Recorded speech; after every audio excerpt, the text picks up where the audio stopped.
On the 18th of August 2012, a 53-year-old woman named Nancy Howard was driving home as usual. But just as she pulled into her garage to park, something unexpected happened. From the dark corner, a man suddenly rushed out. Before Nancy could even process what was going on, a black pistol was pointed directly at her head. A deafening gunshot rang out. Nancy collapsed to the ground, and the assailant quickly snatched her purse before fleeing the scene. The entire attack was carried out with chilling speed and precision, but police wasted no time in identifying the suspect, a man named Dustin Hiroms. At first, everyone assumed it was just a random armed robbery, but the truth behind it was far more shocking than investigators expected. The deeper the police dug, the more names came up eventually. As many as 20 people were linked to the plot. So the real questions became, who exactly was Nancy? Why did so many people want her dead? And how did she manage to survive amidst a web of deadly conspiracies? You're watching our channel, where we uncover some of the most mysterious cases and extraordinary stories. Before we dive into today's video, don't forget to hit that like button and subscribe to support us. Now, let's uncover the truth behind this case. In 1983, at a church in the state of Texas, Nancy, then 24 years old, officially married Frank Howard. Together, they would go on to share 30 years of marriage. Frank worked as an accountant and owned his own company, bringing in a steady income. Nancy chose to be a full-time homemaker. From caring for the household to raising their children, she managed everything with devotion, the picture of a model wife. To outsiders, theirs was a picture-perfect family, one to be admired. Even those closest to them often remarked how strong Nancy and Frank's relationship was. In all their years together, they hardly ever argued loudly. Yet no one could have imagined that a seemingly ordinary business trip would become the spark that shook this perfect home to its very core. On the 25th of May, 2009, during a business trip to California, Frank met a woman named Susanna Leontiev. By this point, many of you might guess surely Frank was captivated by Susanna's youthful beauty. You wouldn't be entirely wrong, but that's only half the story. Yes, Frank did fall for Susanna at first sight. But she wasn't a young, glamorous woman as people might imagine. Instead, she was a divorced woman in her early 50s, raising 2 children alone while struggling financially. It goes to show that sometimes love simply defies logic. So just how far did Frank's obsession with Susanna go? The truth is almost unbelievable. In just 6 short months, Frank paid over $100,000 in college tuition for Susanna's daughter, took her entire family to the Super Bowl, one of the most expensive sporting events in the country. Susanna loved the outdoors, so Frank spent $30,000 on a small yacht just to make her happy. Susanna's house was old and dilapidated, so Frank did not hesitate to spend $900,000 to buy a villa for her. Then, to facilitate private meetings, he continued to buy an apartment worth $380,000. Gifts, candlelit dinners, fancy restaurants, private jets, these things seem to have become commonplace in this relationship. When he ran out of things to give, Frank sent Susanna 2 checks, one for $500,000, the other for $200,000. The generosity was startling. At this point, many would wonder, with Frank flaunting the affair so openly, could Nancy really have been unaware? The truth is more complicated. For years, Nancy poured her heart and soul into her family, devoted as both a wife and a mother.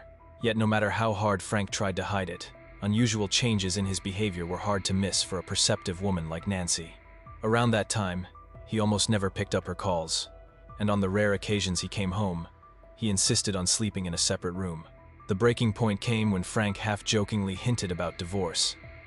Nancy, dead serious, replied that she'd rather face the afterlife than agree to end their marriage. Frank grew irritated, accusing her of not knowing how to joke. That moment revealed Nancy likely sensed something was wrong. Still, without hard proof, she chose to believe in her husband and quietly kept nurturing their family. As a wife and a mother, Nancy had done nothing wrong.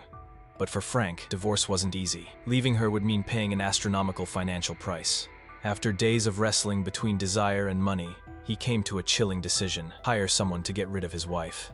In 2010, Frank reached out to a man named Billy Earl Johnson.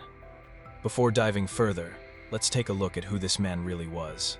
Simply put, Billy was a drifter, a 51-year-old with no job, no family of his own, surviving off his girlfriend, her mother, and 4 kids all cramped together in a tiny house. So why would Frank trust someone like this with such a sinister plan? Because Billy's past was filled with trouble.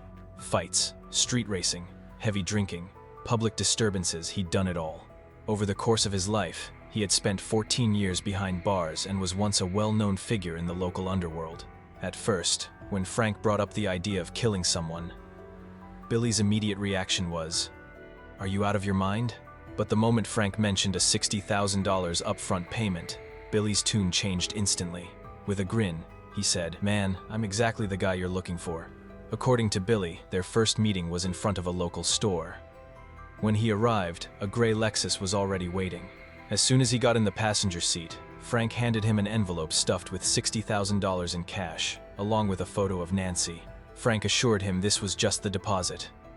Once the job was done, hundreds of thousands more would follow. Truth be told, Billy had never seen so much money in his life. He eagerly promised to carry out the mission flawlessly, leaving no trace behind. Yet instead of getting to work, he rushed straight to a bar to celebrate with a night of heavy drinking. In a way, it wasn't surprising after all. He was about to embark on something incredibly dangerous, so celebrating beforehand almost made sense. The problem was, aside from alcohol, Billy was heavily addicted to drugs.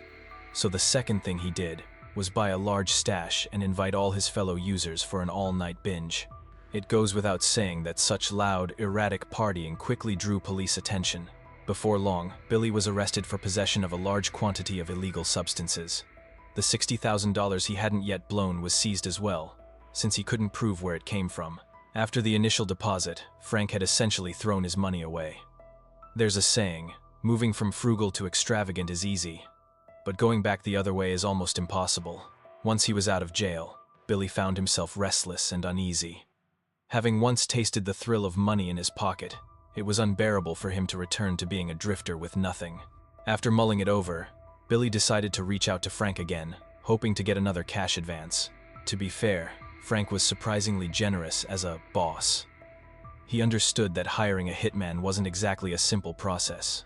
The moment Billy asked, Frank wired him another $35,000 as operating expenses. Anyone else would assume that this time Billy would learn his lesson and act more carefully. But habits are hard to break. He repeated the same cycle, blowing money on drugs, partying with friends, and landing back in jail. From the moment Frank first contacted him, not even 2 months had passed. Billy had already been arrested twice for the exact same reason. It was obvious to anyone watching that Billy was unreliable. The problem was, finding a real professional killer wasn't easy. Making matters worse, Frank was running out of time. Why? Because Susanna was no longer willing to remain the other woman. The only reason she had gotten involved with a married man like Frank was because he had told her his marriage was falling apart and that a divorce was already in motion. Believing his words, Susanna had been holding on to the hope of becoming Frank's lawful wife. With pressure mounting, Frank didn't have the luxury of finding someone new. Gritting his teeth, he poured another $80,000 into Billy, hoping to push him into action. To sweeten the deal, Frank even promised that once Nancy was taken care of, Billy could also grab the $40,000 worth of jewelry in the house, then burn the place down to erase evidence. Still, Frank emphasized carefully, don't let the fire spread to the neighbors. As a client, Frank was more than generous. Unfortunately, he gravely underestimated Billy's shameless incompetence. In less than a month, the entire $80,000 was gone, and Nancy remained untouched and alive. This didn't just frustrate Frank. Even Billy himself started feeling a little embarrassed.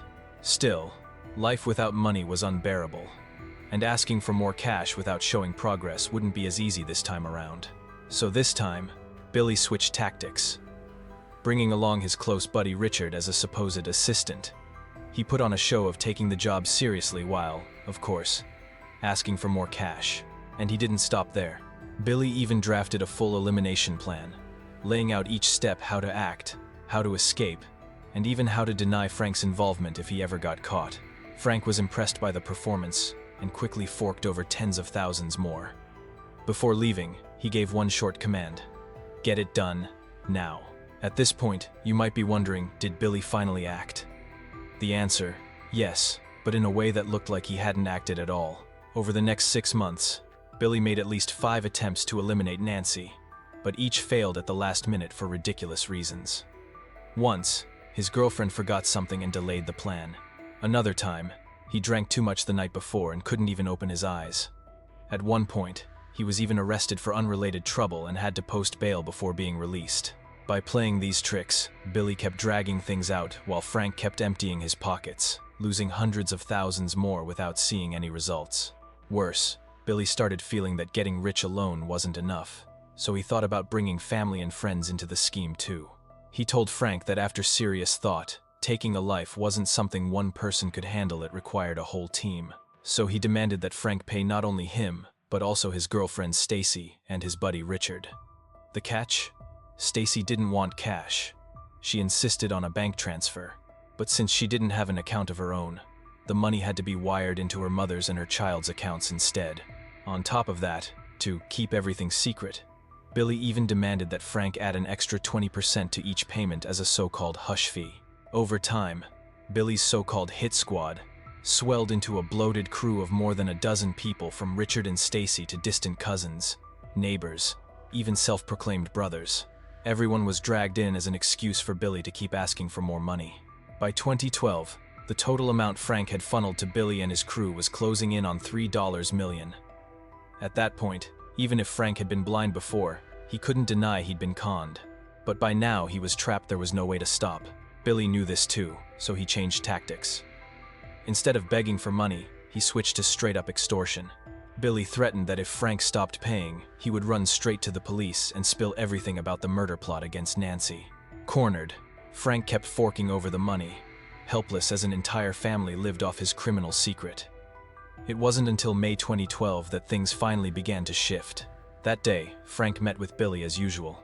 Normally, Billy showed up alone or with Richard and Stacy. Beyond those three, Frank had never seen anyone else. But this time, a new face appeared. A young man named Dustin, Stacy's son. Frank quickly spotted an opportunity. While Billy and Stacy were distracted, Frank quietly got Dustin's contact information, already plotting to switch players. He knew the child of two reckless addicts like Billy and Stacy was unlikely to be model citizen material. But that was exactly why he thought the kid might be bold, only 18, reckless, and not yet tangled up in too many tricks. As long as the money was right, Dustin would do whatever he was told. And the offer Frank put on the table was too good to refuse. $100,000 up front if he succeeded, plus a steady salary of $5,000 every month for life. In other words, Frank was promising to take care of him forever. Just as Frank predicted, Dustin agreed instantly, without a second's hesitation. But plans rarely go as smoothly as expected. News of Frank's secret recruitment quickly reached Billy and Stacy. They were ready to sabotage the deal, but before they could act, both ended up in trouble with the law again and were thrown back in jail. This was nothing new. As mentioned before, Billy had been in and out of jail countless times, each time bailed out by Frank, who needed him to keep working. But now, it was different. With a replacement in hand, Frank had no reason to waste another dime on the two freeloaders. So no matter how much Billy and Stacy begged, cried, or called, promising that they'd act immediately if released, Frank stayed cold. This partnership is over. From now on, I only work with Dustin. That final cutoff infuriated Billy. Without hesitation, he ran to the prison guards and spilled everything about Frank's plan to have Nancy killed. But things didn't play out the way he imagined. The police, after hearing his claims, didn't even flinch. They brushed it off, thinking Billy was hallucinating from drugs. After all, who could believe that a washed-out addict like Billy had conned someone out of nearly $3 million? It sounded like a bad joke. As for Frank, even though he had finally cut ties with Billy and found a new hitman in Dustin, he had no idea what he was getting into. Dustin was intellectually disabled, to the point where he couldn't even handle something as simple as adding coolant to a car, let alone something as dark as taking a life. But Frank didn't know that he still believed he'd discovered a new asset. On the 4th of July 2012, Independence Day, Frank met Dustin to seal the deal. With the holiday atmosphere in full swing and an advance payment of $24,000 in his pocket, Dustin felt like he was on top of the world. So much so that he immediately blew it at the store, buying drugs, partying all night at clubs, handing out drinks and pills like he was a big shot. To make things worse, Dustin even posted selfies on Facebook, holding stacks of cash in his hands with a face twisted in a drug-fueled daze. The climax came when he drove home, tossing a few $1,000s onto the street like he was showering people with lucky money. Of course, such reckless antics didn't go unnoticed. A man he knew, named Jason Lending, witnessed the whole scene and asked Dustin, where did all that money come from? Instead of keeping his mouth shut, Dustin spilled everything, detailing the murder-for-hire plot and even bragging about the easy money, claiming that one quick job could guarantee him a lifetime of luxury. Jason wasn't horrified. In fact, he was envious, wondering why he hadn't stumbled upon such an opportunity himself. That envy quickly turned into a scheme. While Dustin wasn't paying attention, Jason secretly wrote down Frank's phone number. Back home, he and his wife, Stephanie, set up a blackmail plan aimed squarely at Frank. The plan was simple. Jason called Frank and told him he knew all about the conspiracy. If Frank wanted to avoid trouble, he'd better pay up. Honestly, Jason hadn't expected much. He didn't even know Frank's real name, so how could he possibly rat him out? The call was nothing more than a test. If it worked, great. If not, no harm done. But to his surprise, Frank didn't hesitate. Without asking any questions, he quickly agreed to pay $35,000 for silence. Now, you might think Jason would act like Billy, coming back for more once he got a taste. But Jason was different. He was an old-school hustler who lived by his word. Since Frank had been so straightforward, Jason decided to do the same. He promised never to contact Frank again, burying the secret as if it never existed. But life has a way of twisting the plot. Not long after, it was Frank who reached out to Jason. What happened? It turned out that Frank felt that Jason was the most principled person he had ever met in his entire assassination journey. So many people before him, young addicts, young followers, young greedy. Only Jason could say what he wanted, do what he wanted, and never come back to bother them after taking the money. That was why Frank wrote an invitation for Jason to be the medium for the murder of Nancy, his wife who had not died. But wait, hadn't Frank already hired Dustin? Yes, but Dustin was so clueless that he couldn't even remember the route to Frank's house, let alone carry out the plan. Frank was frustrated, forced yet again to change players. This time, though, the offer was too good to ignore. Jason would receive $50,000 as a middleman if he found someone to finish the job, while the supposed hitman would pocket $100,000. Jason was stunned. His first thought was, why me? I don't look like the type who deals in blood money. But $150,000 was staring him in the face, and refusing it would have been plain stupid. So, trembling inside, Jason agreed. Unlike Billy, Jason didn't have a crew of shady friends he could recruit. His only option was his wife, Stephanie. With a wig and some makeup to disguise herself as a man, she was ready to play the part of an assassin. Together, they pulled off another con, taking $10,000 from Frank before vanishing completely, never to be heard from again. When the police eventually heard about this story, they couldn't believe it.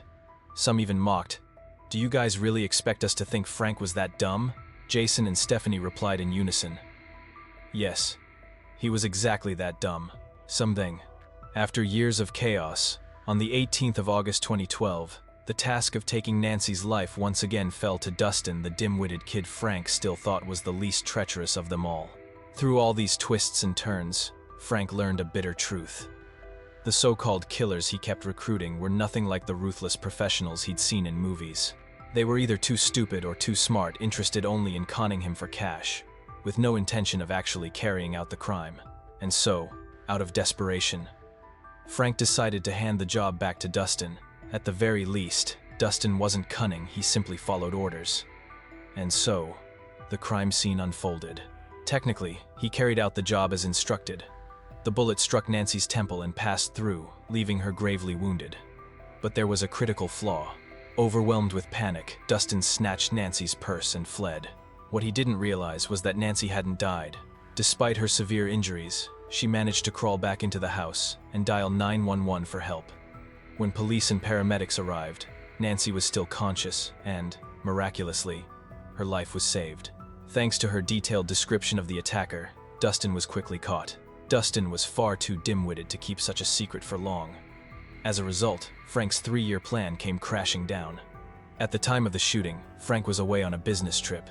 When police called to inform him that Nancy had been attacked, he burst into tears and rushed home, trying his best to play the role of a heartbroken husband. But the first thing detectives did was check his phone messages, call logs, chat history. His 3-year-long affair was exposed immediately.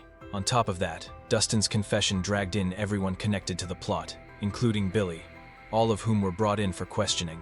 At this point, Frank had nothing left to hide. Every secret had unraveled, and all that remained was facing justice. The story seemed to be at its end. But was there something about the whole case that didn't quite add up? Do you think Frank was smart? Probably not. Otherwise, he wouldn't have let Billy swindle millions out of him. But then again, how could a man that foolish waste money so extravagantly? Remember, Frank was the head of an accounting firm. Could such a man really be a fool? Why was he throwing money around so recklessly? There were only two possibilities. First, the family is really rich. What is a few million or a few $1,000,000 to him? But the problem is that Frank is not a person of high society. So the second possibility is that the money Frank spent was not his. This case, after being exposed, attracted a lot of attention from the media, and the details of the work were thoroughly exploited, including the person behind Frank's finances. According to reports, the money Frank spent came entirely from a client named Richard Briley. So who was Richard? He was a supplier of supplies to the US military in Iraq, working for the US Department of Defense. Richard hired Frank in the hope that he could help move large amounts of money from the Middle East to the US legally. To make this work, Richard had given Frank multiple offices and even a private jet. But when the books were audited, investigators discovered that Frank had siphoned off more than $30 million over the years. Now, it all made sense. Whether supporting his mistress or plotting his wife's murder, Frank had never spent a dime of his own money. Compared to Billy and the others, con men who struggled to swindle a few million, Frank had stolen tens of millions with ease. By August 2014, his trial for Nancy's attempted murder began. With countless witnesses and overwhelming evidence, Frank was found guilty of attempted murder and sentenced to life in prison. But the most surprising twist of all came from Nancy herself. Despite losing an eye and suffering permanent injuries, when she spoke to reporters, she said, "I never hated Frank, because he is the father of my child. That love will always remain. If Frank ever gets out, I will forgive him because I don't want to live in bitterness."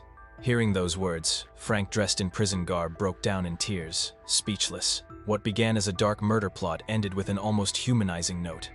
The scammer who conned $3 million sat trembling. The embezzler of $30 million wept behind bars. And the woman who lost an eye said, "I still choose forgiveness."